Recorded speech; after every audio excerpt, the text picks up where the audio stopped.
Desigualdades y clases sociales.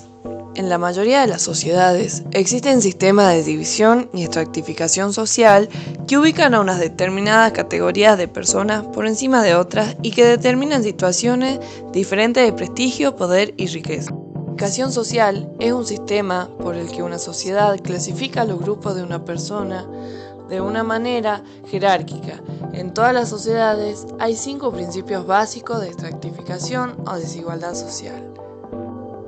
La primera es una característica de la sociedad, un sistema que confiere un acceso desigual a los recursos.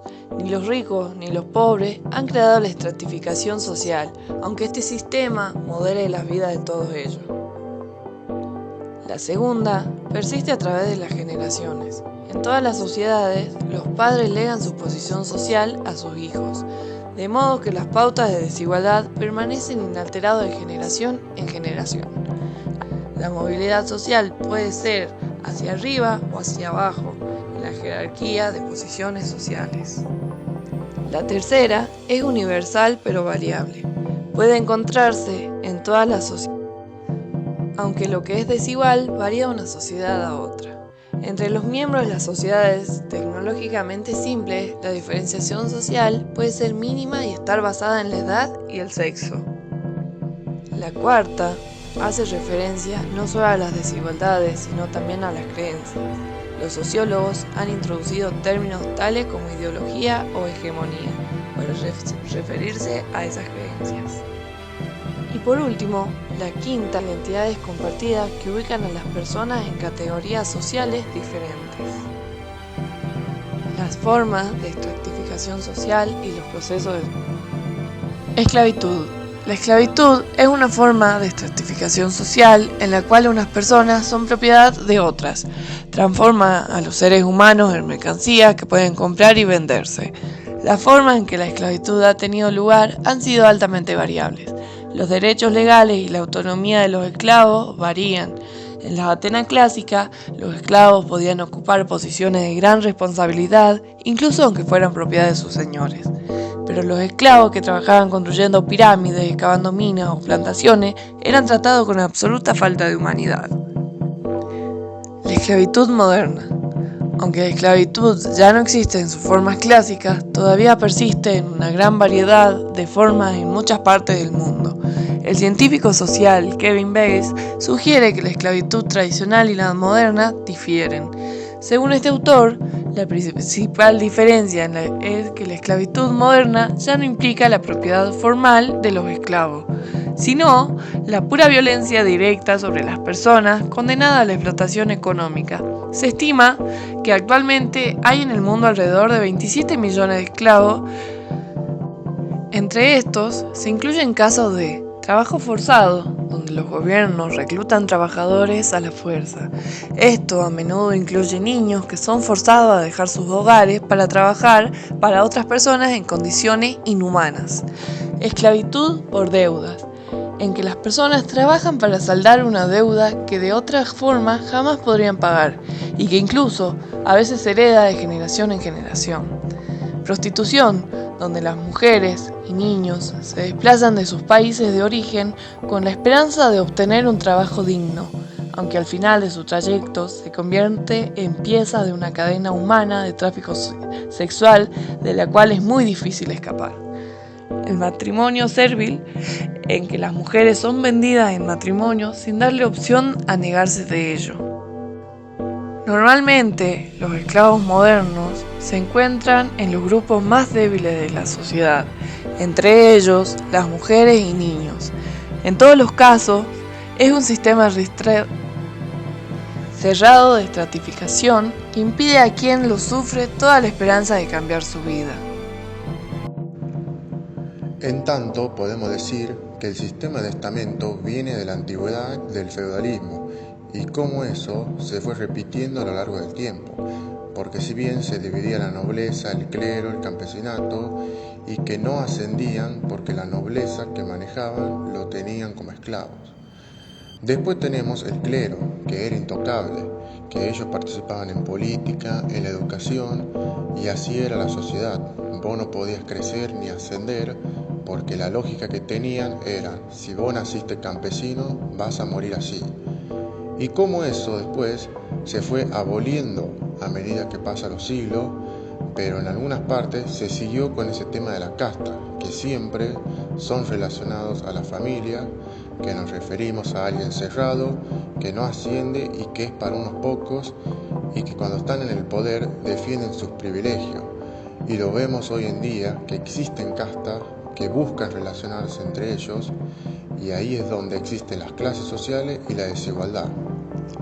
Sin embargo, es algo que se viene repitiendo hace siglos, con otros nombres, quizá no tanto con la rigurosidad que tenía en ese tiempo, pero aún así sigue costando que alguien que nace pobre o que viene de una clase baja ascienda a otra clase.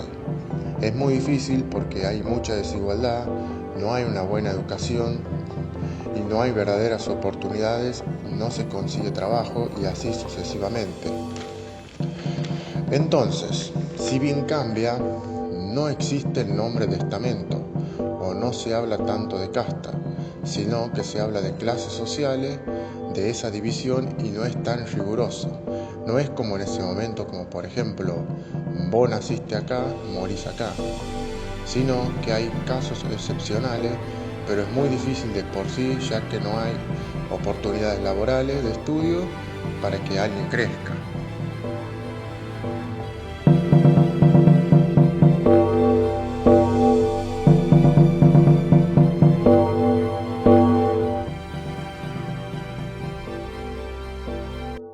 El sistema de clases hace referencia a la estratificación social como los diversos pasos en los que la sociedad puede dividirse en clases sujeta a diversas clasificaciones, como poder adquisitivo o poder económico, posición en un aparato o instituciones o funciones productivas dentro de una sociedad.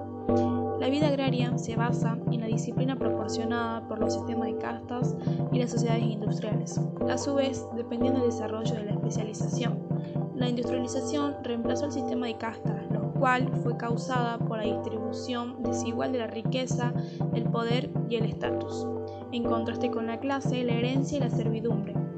El sistema de castas está relativamente más abierto a cambio en el estatus social de las personas o los niños en relación con los abusos por sus padres.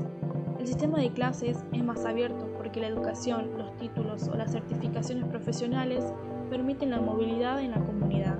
La inmigración también puede romper los límites de la segregación, ya que las personas que buscan un futuro mejor para sí mismas y sus familias se mudan a lugares donde es más probable que prosperen o proporcionen una educación de calidad a sus hijos. La migración incluye a los recién llegados que realizan los peores trabajos, lo que impulsa la estratificación social de quienes trabajaron antes. Para cortantes, Weber consideró que el modelo de dos clases de Marx era demasiado simplista. En cambio, vio que la estratificación social era resultado de las interacciones por tres vías. Primero, hay desigualdades económicas o de clases, el único aspecto compatible que tiene con Marx. Para Weber no había fronteras o fronteras claras, como argumentó Marx, entre las clases sociales.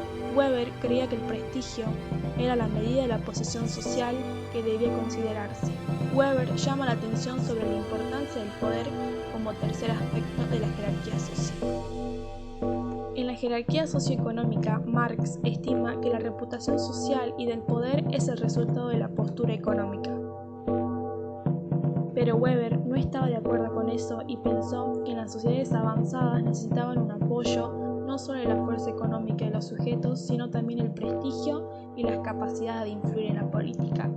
Esta se divide en tres dimensiones que son ingresos, prestigio y poder, que no necesitan estar adheridas. Weber definió que la desigualdad de la historia es importante al señalar que cada persona en tres tamaños es característica de diferentes etapas históricas. Por lo tanto, las sociedades agrícolas es la que brinda mayor importancia al estatus social o al prestigio, con mayor frecuencia en las formas de honor o una tarea social o de... En estas compañías, los miembros privilegiados de la población son sus principales gerentes de alto rango en lugar de personas ricas. De lo que podemos continuar distinguiendo entre los privilegios y los subordinados de acuerdo con las posiciones, finalmente se apoderará de las personas en el complejo burocrático responsable responsable de organizar la vida económica y política. Por lo tanto, esto quiere decir que las sociedades agrícolas es lo que brinda mayor importancia al estatus social o al prestigio, con mayor frecuencia en las formas de honor o una tarea social o divina. Los miembros de estas empresas han sido reconocidos en la medida en que ajustan su comportamiento al honor. Con el tiempo y en el alcance del desarrollo de la producción por industrialización, crea una extensión o una expansión del Estado, así como todo tipo de organizaciones oficiales. El tamaño del poder no debe ser regulado ocupando una posición privilegiada para identificar el grupo de personas que toman una posición prioritaria en el sistema de estratificación social y aquellos que no lo hacen.